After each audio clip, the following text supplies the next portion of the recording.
I welcome Davor Vidas to the HKW talks on the Anthropocene. He is research professor of international law and director of the Law of the Sea program at the Fridtjof Nansen Institute in Norway. Welcome. Thank Davor. you very much. Thanks, Bert. You are a member of the Anthropocene working group, and most of these members of the group are geologists. Yes. How do you find a common language, you as an expert on international law and these geologists? That's a very good question to start, Bernd. And certainly we will probably find an easier language speaking about the Anthropocene. But if you would ask a lawyer what he or she thinks about the Anthropocene, why is this relevant for law? And believe me, I've asked many so far. The answer you would receive from most is approximately anthropo what? To be frank, most lawyers, most of my colleagues, international lawyers, practitioners, theoreticians, have really never heard about the term. Why? It is not a legal term. Yes.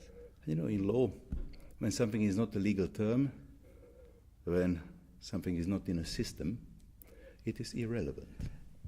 But in general, I mean, the Anthropocene is basically an idea in the making. It's not yet really disciplinary defined, or is it? I would say, although it is not in the system, as I mentioned, I find it deeply relevant. Yeah. Because of also the Holocene is not in the system. Yes. It is not a legal word. But my own discipline, international law, has been based on one assumption, which we never think about, that stable conditions which we have are here to last forever. Mm-hmm. So we have defined a state. And international law basically is among states. Yes. What is a state? There is a definition of state. A defined territory is first part of it. A population, and then we come to the relatively independent government. We can discuss about that. Yes. But the Holocene is our experience so far. This is what we have seen. And we have based our norms on the experience of stability. What is the Anthropocene? It is perspective of possible instability, of change. Yes, and when you have this classical notion of stability, of course, nature is, so to say, the backdrop of human actions.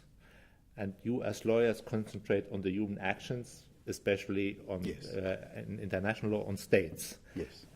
And the backdrop does not get taken into account. The stage is there. Yes. And your stage here, it's permanent. Yes. But we could be entering an epoch where the stage is changing. Shrinking, yes, changing simply. And we don't like this in law. Mm-hmm. We like stability. Mm-hmm. For us, it is very important to take geography, and now I'm here talking still after some impression of hearing some new findings about sea level rise. Mm-hmm. We take, for instance, in the law of the sea, a coast is a permanent feature. It is objective. Mm-hmm. So there are two states who would like to delimit their maritime boundary. Mm-hmm. Well, both states, and each normal state, would basically like to maximize the space. It is legitimate as far as you do this within some reasonable limits. How does, if the states cannot agree bilaterally, then they will go to a court, to arbitration. What will court or arbitration take as a relative criterion? It will take geography, it will take coast as a permanent feature, and then it will determine whether it's median line or whether there are some features of geography like small islands which could impact this median line. Therefore, we are in the search of stability, of predictability, and of objectiveness. If this objective situation, and again I'm speaking about sea level rise here, if this starts to change, then we are in a deep trouble. Then our fundaments are questioned. This is not about amending this rule or that rule. This is reconsidering our basic architecture. So in the definition or in the process of defining the borderlines of the state, to some extent geological knowledge comes in. Geology comes to international law from various angles, really. And my beginning of interest for international law, that was 30 years ago when I started to work at the law faculty. My interest was related exactly to geology. And that was something quite different than the Anthropocene. That was continental shelf as a concept. You see, after the Second World War, 1945, there was a new initiative at that time given by President Truman, US President Truman, that there are many oil deposits which lie outside of the borders of sovereignty on the sea. And that is the outer limit of territorial sea. And that it is legitimate to take possession of those hydrocarbons from the seabed due to the fact that there is a geological unity under the sea, that continents do not stop where you see the coast at the water, but that they go under the water. There is a continental shelf, and therefore, by the virtue of having a coast, you can penetrate deeper, and you can take this oil under sovereign rights. Now, this is the first time where geology has crucially impacted the development of the law of the sea. On the geological foundation of having sediments beyond the sovereignty lines, the entire system of international law has changed. And today we have a very big construction which is called Law of the Sea Convention, which was negotiated for this reason. Okay. You gave a perfect example where geology enters politics. The geologists, the knowledge of the geologists used to define, so to say, political strategies, were they conscious of how their knowledge was used in the political arena? Were they active participating in these talks? I would say politicians were conscious of how geological knowledge could be used. I think so. Yeah. I'm not sure about geologists. Yeah. But lawyers at that time, they fought some years after. Of course, lawyers always have to make a treaty in international law. We have to codify something. It cannot be on political initiatives given by presidents. It has to be formalized as law. And in international law, we used international treaties. In 1958, the movement was so strong, so many countries have proclaimed continental shelf, that there was a need for an international convention, international treaty, and there was a convention on the continental shelf. When it was negotiated, of course, always there is a question of limit, how far you can go with this. And then the limit was, there were two limits, basically, or two criteria. There was a limit of 200-meter depth. There was one other, which I'll tell maybe later. This of 200 depth was because lawyers who took part in, legal experts who took part in negotiation, considered that technology will not develop beyond those 200 meters for quite a foreseeable time. They were very wrong. And therefore there was another criterion.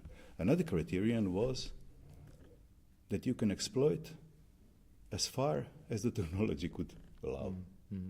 And that really caused a tremendous change only some years after. Actually, the calls to stop this development. So basically, the motive behind it was to get the oil reserve, gas reserves of the sea. Clearly, yes. Very short answer to that. So from then on, how did it change now in the last decades? Because there became more and more state players also relevant on the international scene. That's exactly the point. Others came in. In 1967, it was, well, by chance or not, but it was Malta. Maltese representative speaking in the UN General Assembly, citing various information about minerals from the sea bottom, how rich they are under the sea, and how scarce they are on the continents. And saying this development of exploitability, this open call from the 1958 Geneva Convention on the Continental Shelf has to be stopped at some point. And we have to find now a limit where we say state sovereign rights to continental shelf can go to here or there. He proposed 2 days limit of 1967. And the rest would be open to all nations as a common heritage of mankind. An area which is nobody's in particular, but of everyone, where one international organization would manage resources and distribute with a particular attention for the need of least developed countries. What happened was, first, procedurally what happened was convening of the third UN conference on the law of the sea. It was convened in 1973.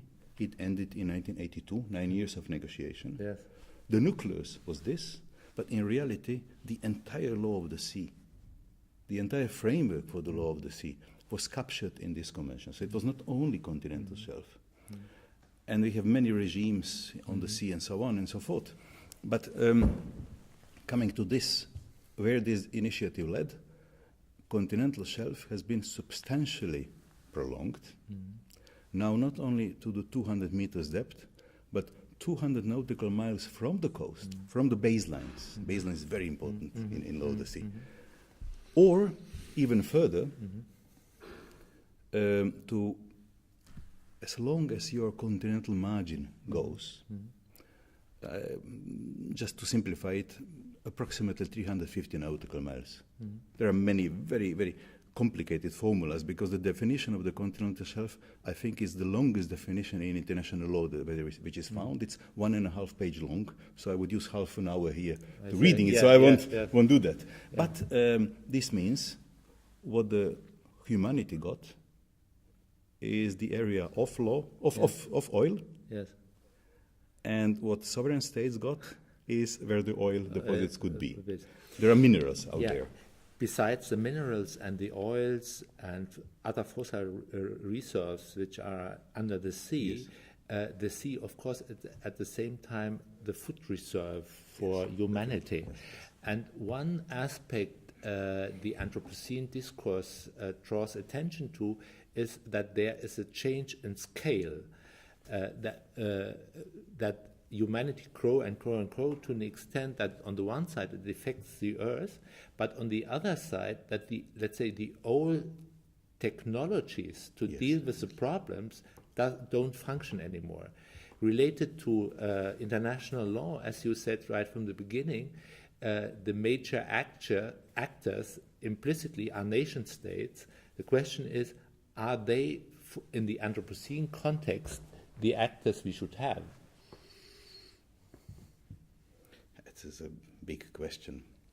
And of course, what the could be Anthropocene... what could be alternatives? What could be the alternative? Yes. Well, there are many traps on this way. Yeah.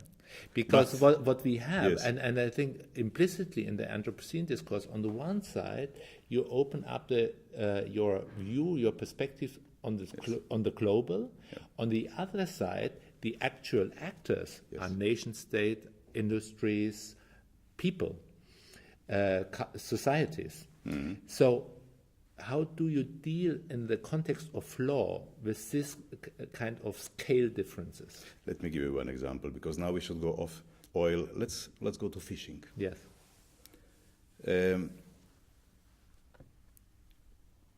When the law of the sea was established as a discipline, one could say, I would put 1609 for that. Yes. Hugo Grotius, Mare Liberum. Yes. And in a long period after, it was considered that fishing resources in the seas and oceans, in contrast to those in rivers, are inexhaustible.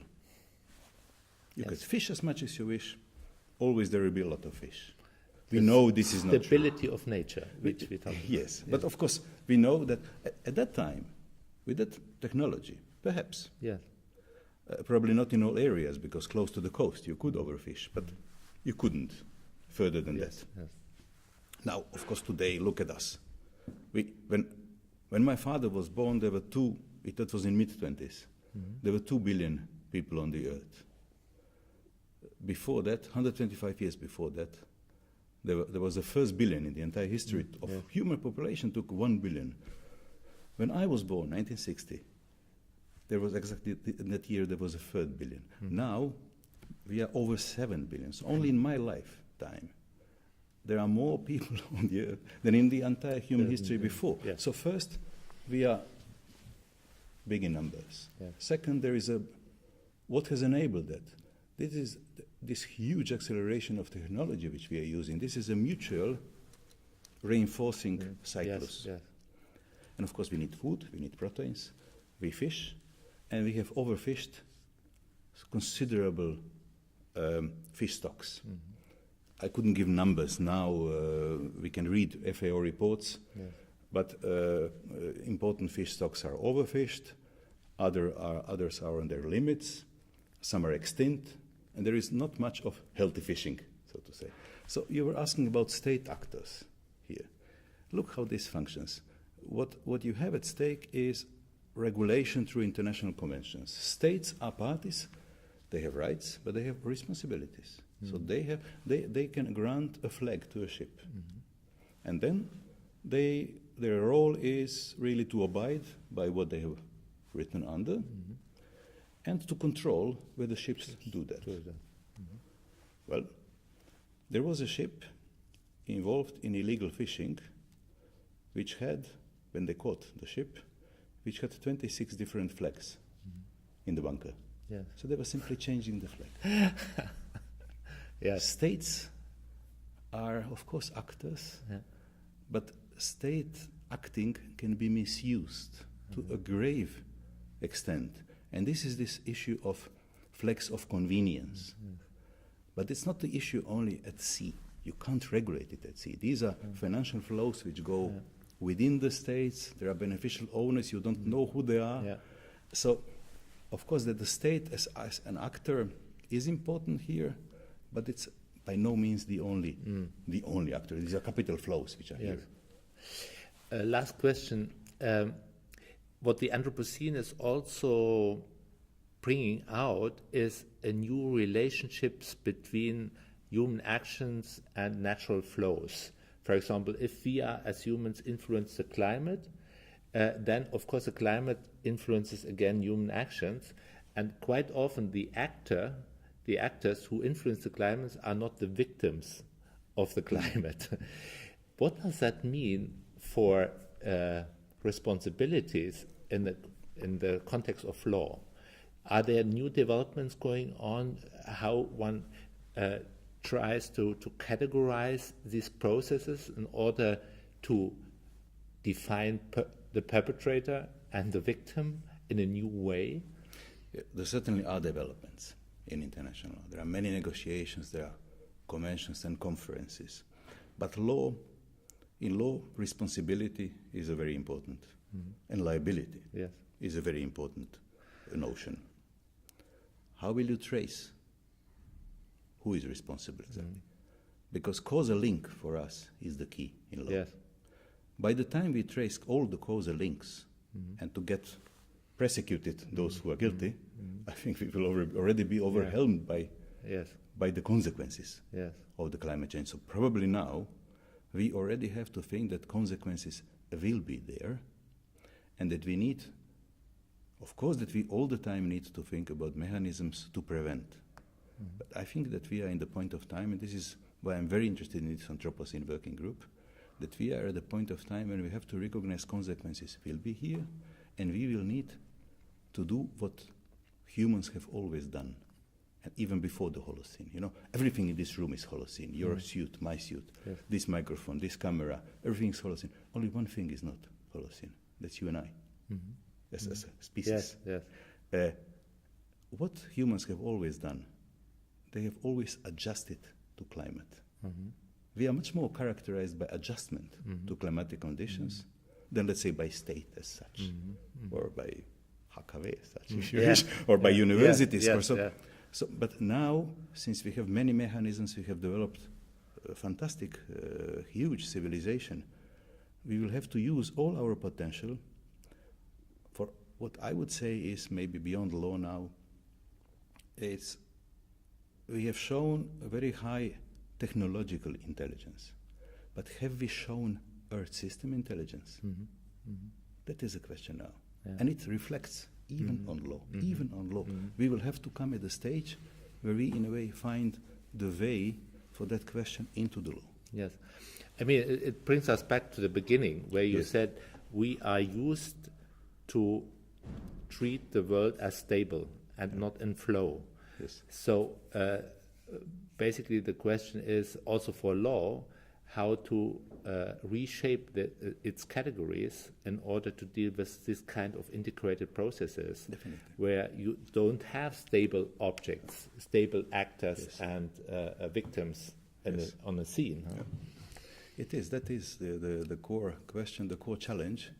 And I must say it's a very tough one. But it's much already if we recognize that this is a challenge. Yes. We don't have answers. Yeah, of course. Yeah. But Yeah. this is where I find also the importance of the outcome of the Anthropocene working group, which is mostly composed of geologists. Yeah. If they formalize, if they find that there is enough geological evidence to validly formalize the Anthropocene as a new geological time unit, Yes. this will bring immense effect on our awareness raising, Yes. be it for law, be it for politics and international relations, for economy, for many fields. So here I think this is a big value of this Anthropocene working group, although it's a scientific, Yes. it's a very closed community. No, I can definitely say also in the cultural field it will have a lot of implications, and we are working on that at the moment. So, Yes. Davor, thank you very much. Thank you for this conversation. No, Thank you it was very really much. great. Thanks.